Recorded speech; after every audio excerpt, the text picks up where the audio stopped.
things change so quickly in life. These buildings, all over 20 stories, were not in Seattle when I graduated from high school. From 67 on, these buildings have all been developed. So Seattle is really changing. I'm part of that. What I will try and do today to share with you is some current building projects, examples of business and owners wondering whether they should expand or not expand.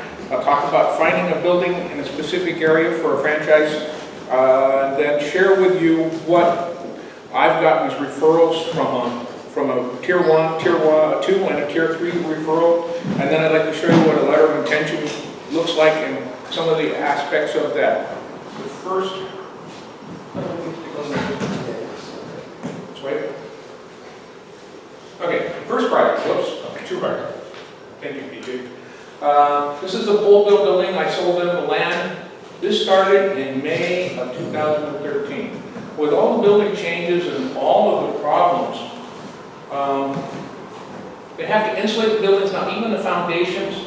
The new water retention things for cities and requirement for runoff is so difficult that we have new engineering, and a whole new engineering field that goes along with it.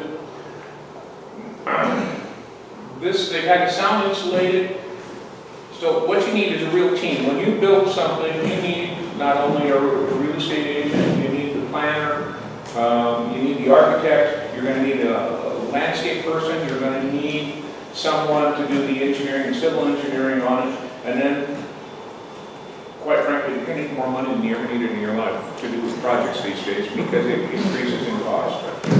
This project went over budget by $25,000, and we really crunched the numbers pretty well. They had to buy a fire hydrant, and once you buy a fire hydrant, you have it installed, it's not yours anymore. So this is the kind of things that come up along the way with buildings. Oh, I'm sorry. Okay. This is a building that one of my clients came to me and said, I need to be in a specific area. And they owned auto paint specialties, and they could only be in the Burien area. We took a mortgage company, and they were ready to move on, the last crunch in the mortgage business, and changed this into an auto points specialty store for wholesale distributing to the area. Special requirements for this building were sprinkler systems for the paint rooms, and they're very big and heavy costs. Go back to where, oops.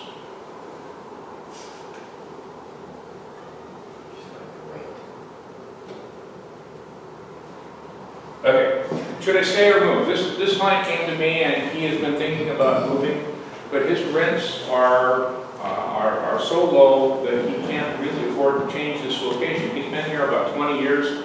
We looked around for other locations for him, but because his rent was so low, that overcame a lot of the other problems, and consequently he stays in his location. But he has expanded into the rental market, the housing rental market, so there might be something that you might be able to help him with.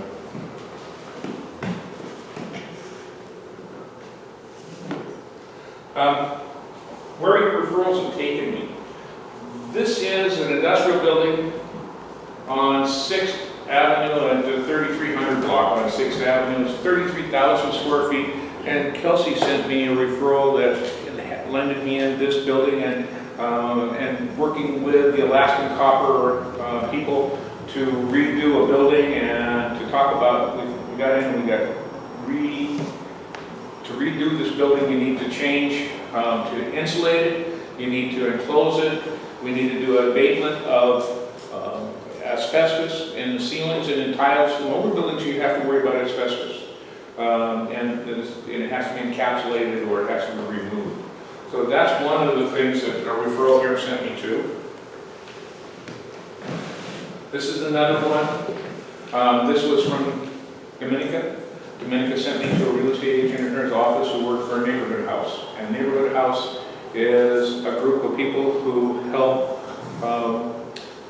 immigrants and low-income housing find places to live. They've been formed since 1906. They needed an outreach center for 20 counselors, and this is their new home. the things that had to be done there was some special build out, some windows, some cubicles.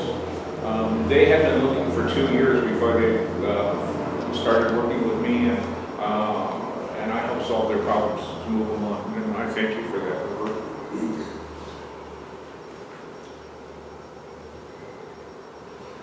Okay, looking for a new space. How did that get there? Okay, there we go. Does anyone recognize this? It's kind of hard to see here, but this is a restaurant space down on Alki. Yeah. And this is the open space here. It's been vacant for quite some time. Again, I got a third tier referral from someone in Dominica's office to help them with the project because it's very complicated when you get into doing space planning and to build out and trying to meet all these requirements. So their object here was to see what can I do with this space.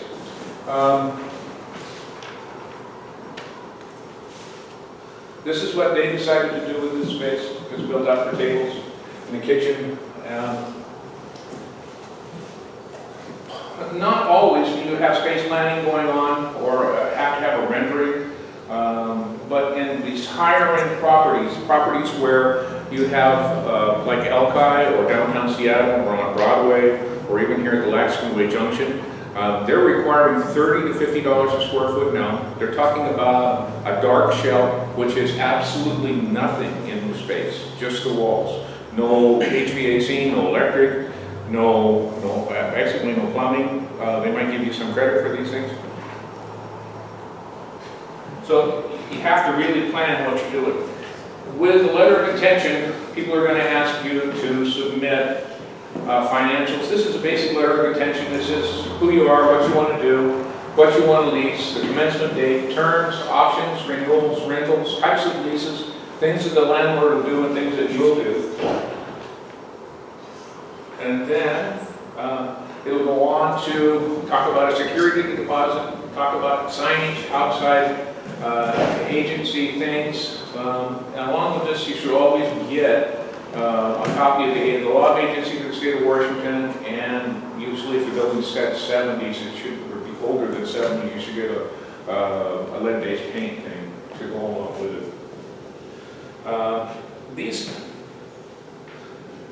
These projects will come also with what a landlord might do or what you might want to do, but you have to be really specific nowadays so that you know that things are covered. Now, a letter of intention is just a basic beginning of an agreement to lease properties. So if you have questions, please see me, Larry Hoff, Commercial Real Estate. Thank you for your time.